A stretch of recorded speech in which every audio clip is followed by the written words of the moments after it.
Bom dia, meus colegas de estudo.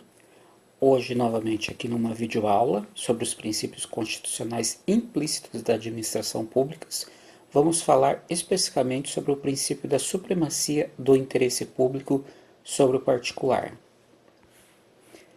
Primeiro, aquela rápida pincelada, fazendo uma distinção entre princípios constitucionais explícitos e princípios constitucionais implícitos.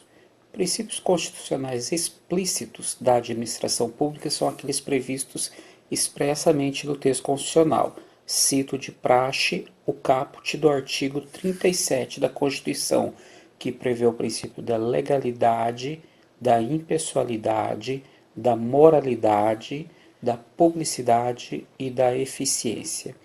E já os princípios implícitos, como é o caso da supremacia do interesse público sobre o particular, que estamos tratando nesta videoaula, são princípios que não estão previstos expressamente na Constituição. Porém, a sistemática da Constituição, como um todo, né, as conexões, até mesmo fora do âmbito administrativo propriamente dito, né, mas assim de direitos e garantias fundamentais, acaba por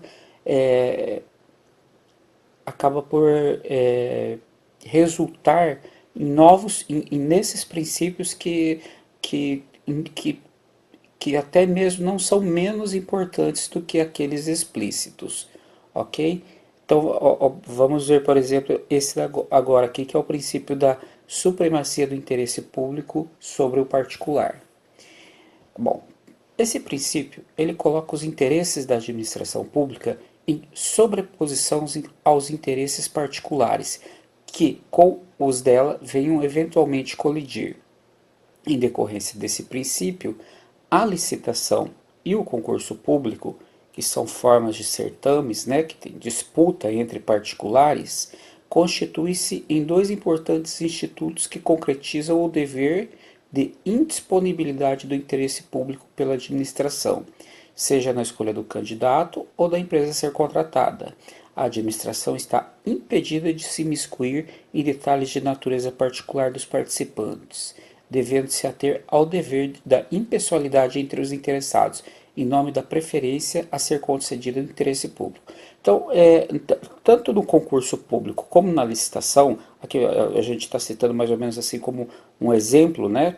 Tem outros exemplos relacionados ao tema, mas a licitação e o concurso público aqui, a gente tem dois passos aqui no sentido de resguardar a supremacia do interesse público. O primeiro passo é o seguinte: o dever de abrir o certame, o dever de abrir a disputa entre os candidatos, né? Então você não pode simplesmente, o administrador simplesmente achar interessante aquela pessoa trabalhar, chamar em sua sala, assinar lá um contrato de trabalho, enfim, e nomear num cargo e começar a trabalhar. Não, primeiro tem que passar pelo processo do concurso público, né? Tem que ter o concurso público.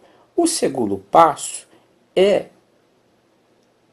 o sentido de resguardar que durante esse concurso público ele se perfaça de forma a não a impedir que pessoas ou grupos de pessoas tenham melhores chances de ganhar em relação a outros candidatos.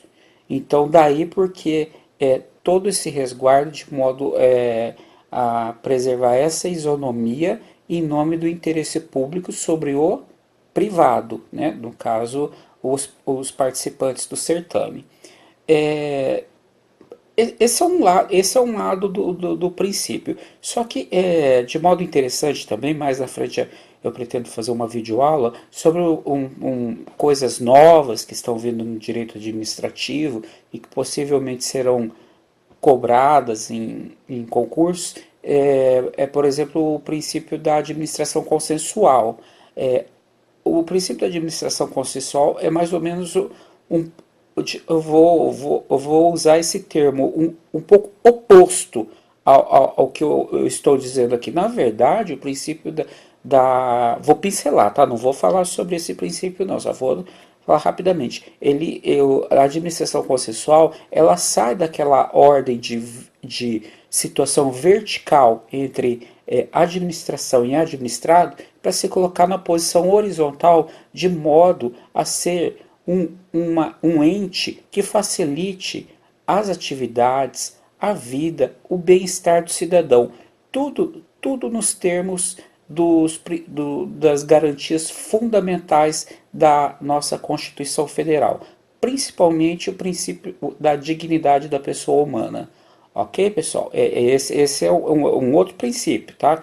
Mas assim, nesse daqui a gente está falando sobre essa questão do impedimento de se utilizar de meios para facilitar a vida do particular em relação aos demais, de modo a prejudicar o interesse público. Porque o interesse público é, em essência, nesse caso, resguardar a isonomia e obter o trabalho, a proposta, a atividade mais vantajosa para o desenvolvimento das suas funções.